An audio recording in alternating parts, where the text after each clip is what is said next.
안녕하세요. 산모라인 내과 이길선 원장입니다. 이 영상은 본원에서 검진하신 분들의 이해를 돕기 위해 제작하였습니다.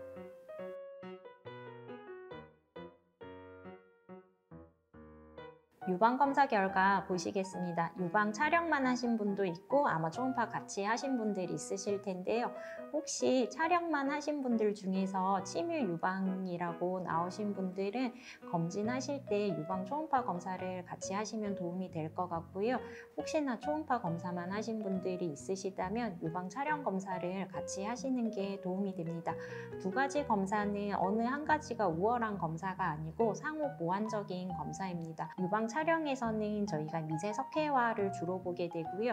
드물지만 결절, 혹을 형성하지 않고 유관을 따라서 자라는 종양들이 있는데요. 그런 종양들은 유방 촬영에서 석회화로 나타나기도 하기 때문에 유방 촬영을 하시는 게 좋고, 특히 우리나라 사람들 같은 경우는 원체 유방의 지방 함량이 적은 침유 유방이신 분들이 많습니다. 유선 조직이 많고 지방이 적은 침유 유방인 경우들이 많은데요. 그런 경우들은 유방에 혹이 생기거나 하는 것들을 유방 촬영으로는 다 잡아주기가 어렵습니다. 그래서 초음파 검사로 유방에 생긴 결절들을 확인을 해주는 작업이 필요하고요. 유방 촬영을 했을 때 이게 혹들이 있다고 해서 이게 다 문제냐 하면 그렇지는 않습니다.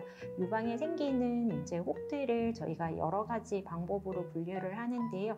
생긴 모양, 크기에 따라서 분류를 하게 되고 그 단계를 나누게 됩니다. 우리가 흔히 물혹이라고 얘기를 할 때 이게 조금 선생님들마다 약간 혼선이 있기도 한데요. 정말 물로 차 있는 혹을 물혹이라고 하시는 경우도 있고요. 암 가능성이 좀 낮다고 생각하시는 혹들을 물혹이라고 하는 경우들도 있는데, 일단 단계에 따라서 나눴을 때 우리가 2단계, 3단계 유방에 생기는 혹들은 대부분 암이랑 크게 관련이 없는 걸로 되어 있습니다. 2단계 물혹 같은 경우는 대부분은 암이랑 상관이 없어서 그냥 정기 추적 검사로 충분하시고요. 3단계 물혹 같은 경우는 조금 그래도 유심히 살펴봅니다. 크기가 커지거나 자라면서 모양의 변화가 생기는 경우들이 있기 때문에 6개월 간격으로 추적 검사를 권고드리고요.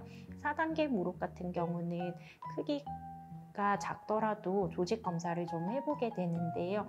우리가 4단계 물혹이라서 조직 검사가 권고되었다고 해서 그게 꼭 암을 의미하는 것은 아닙니다.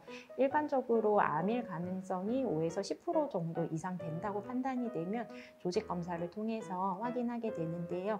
그렇기 때문에 조직 검사 하라고 권고되었다고 해서 너무 걱정하실 필요는 없지만 암의 확률이 0%인 것은 아니기 때문에 권고가 되신 분들은 꼭 반드시 조직 검사를 해서 암인지 여부를 확인하시는 게 좋겠습니다.